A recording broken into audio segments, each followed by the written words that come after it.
Robert Conrad. It sounds like the band I had in Australia when I was singing in Australia. You never told us about that. When did you sing in Australia? Not in the 60s, and then I went to La Traza Casino in Ciudad de Mexico. But when I was in Australia, it was great because I learned to play rugby, and I surfed. And always a little activity with anything else yes, you're doing. No relaxation without activity. No, and I had two lovely daughters who came over and joined their dad, and the Australian people were just wonderful. And it was a great experience. Rugby, don't they have the scrum and people lose their teeth and people bite their ear and all that stuff? Yeah. Nothing like that happened to you? No, look at all mine, folks. See, that's right. Nice choppers. Okay, so well, let me thank Javier, then we go to Joe, okay? Okay, but before we do, just because you were talking to me off the break and people are always staring, we have the webcams going at crntalk.com. Again, this story of this Paula Dupree, you literally, if I recall the story right, met her on a ski lift, a chairlift, when you were skiing up in your old haunts there in Bear Valley. Yes. And you thought there was something there just on the first meeting. Well, she was a lovely young girl, very pretty, and I asked her what she was doing, and she said she was, in between jobs. And I said, well, great. Would you consider, being a nanny? And she said, yeah, I would, if you live up here and stay up here. And I said, okay. I brought her over, introduced her to Lavella. Lavella interviewed her, and she left. And Lavella said, no way. Not happening. Your wife, Lavella, said, no way, not going to happen. Not happening. But then she reconsidered, and Paula became one of our dearest friends. And she was with us when my daughter Camille was born in Rome, in Italy.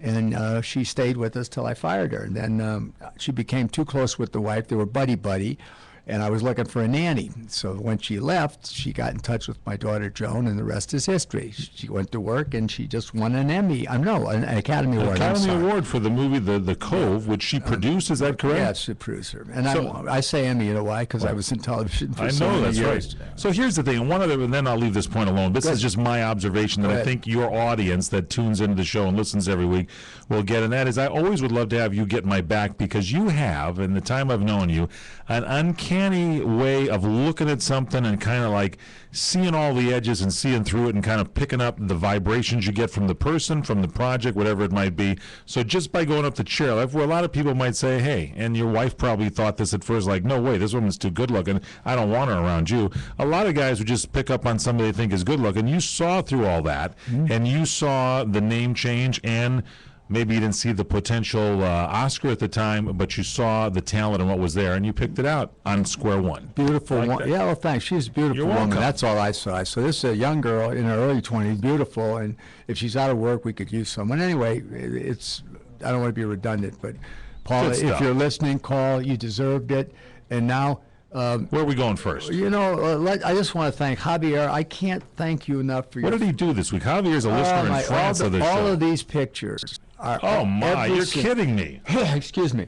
All these pictures, and I don't have copies of them, were found and sent to me. That's the man. That's Gregory Boynton, Congressional Medal of Honor awardee, and the guy that the Black Sheep Squadron was named after. Boynton, yes. And he has the book out, Baba Black Sheep, which was incredible photograph. This is, and these are huge photographs. That's Greg and myself. We'll post these on our website, by the way, at crntalk.com. Now, this looks like you and another stud, great superstar here. We used to hang out. He got busy, and I didn't see him for a while, but we used to be buds. He told me, he told me he was going to retirement after Rawhide was over, and if the phone rang, he would come down from Carmel, and then he said, but in the meantime, I'm taking my wife to Europe, and I'm going to do a movie, a spaghetti western called Fistful of Dollars, and the rest is history. Hello, Clint. He directs, he stars, and so he didn't retire then, I guess. No way. That's the deal. No way. It's okay, now what do we have here? This is your favorite project. Yeah, that's my favorite project. That's Richard Chamberlain, one of our Americans' great actors, and that's him in Centennial. And that's me as Pescanel, my favorite role. And that's a very nice shot right from the Thanks for that, Javier. Javier, let's take a look at another one here and relive some memories. Oh, now, who's this guy here? Okay, that's Floyd Patterson. That's what He's I thought. A heavyweight champion of the world. He did a Wild Wild West, and we were friends, and I had a former sparring partner of mine double him, and I didn't let him throw any punches at me.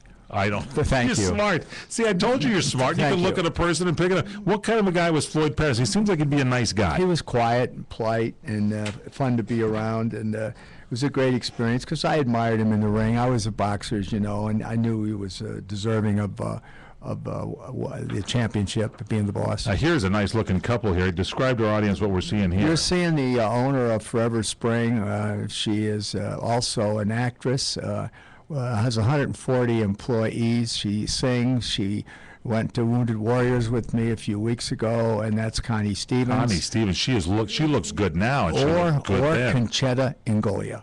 Is that her real name? Yeah, and she's from Brooklyn, and she's an Italian girl and sweet girl. And when I was going to move out of my house, she offered me the wing of her mansion. She has a mansion in Bel Air. She's very, very successful, and her products sold in commissaries for the military. And you guys have been lifelong friends.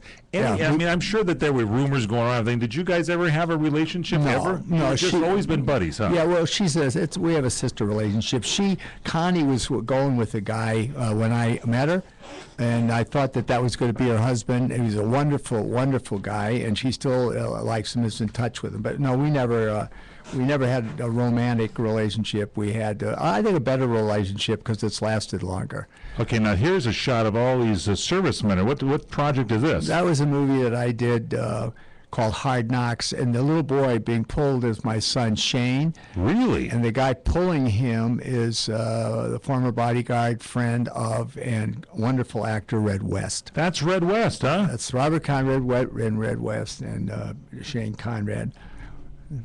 There you go. I like that. Great stuff. Thank you very much. Are these also from Javier? No, that was me training for a fight. And this that is was a six-pack before they were in. I'm telling you, I like he that. really looks good here. He's really in great form. We're going to try to get these scanned in on the website at crntalk.com so you can all see these. And now this next shot looks like you getting ready to take a flight or something. Is that right? Yeah, that's me in front of one of my airplanes. That's me in front of my Saratoga. I also owned a Malibu. And we lost the engine of flying out of San Francisco in that airplane. You did? Yep. And what the heck happened? San Francisco wouldn't take us back because of the traffic. And I told the boys, San Francisco is such a beautiful city. Let's go up to altitude, way up, and look at the city. And we were way up, and because we were so high, the control said, don't come down, go over to Stockton. And you've got enough altitude to make it.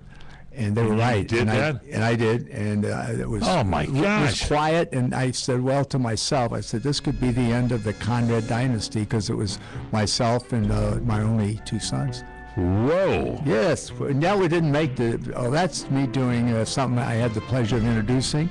That's karate. It's karate, and that's me doing an exhibition. And the proper way of saying is karate, right? Karate. It's Karate, empty hand. Defending yourself. You were one of the first to introduce this in picture. I was the first. You were the first? Yes, I was. I'm proud of that. Yeah, I'm proud of that, too. And a lot of other guys came, and a lot of guys got belts, and I didn't necessarily support that. You know, the what are those belts called? Black belts. Thank you. Yes. Thank you. You know. Yeah, right. I have a black belt, but it just kind of holds my trousers up. It's nothing special. Well, anyway, what his son said, you know, Dad, even when you can't see the sun shines every day. That's Javier's son. Is that beautiful or what? Beautiful. Thank you, Javier, for sending these in. Straight ahead, more of the PM Show Weekend Edition. That's Robert Conrad.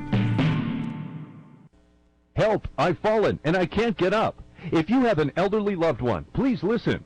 Whether it's fire danger, a serious fall, or other type of home emergency, Life Alert is there for you. The company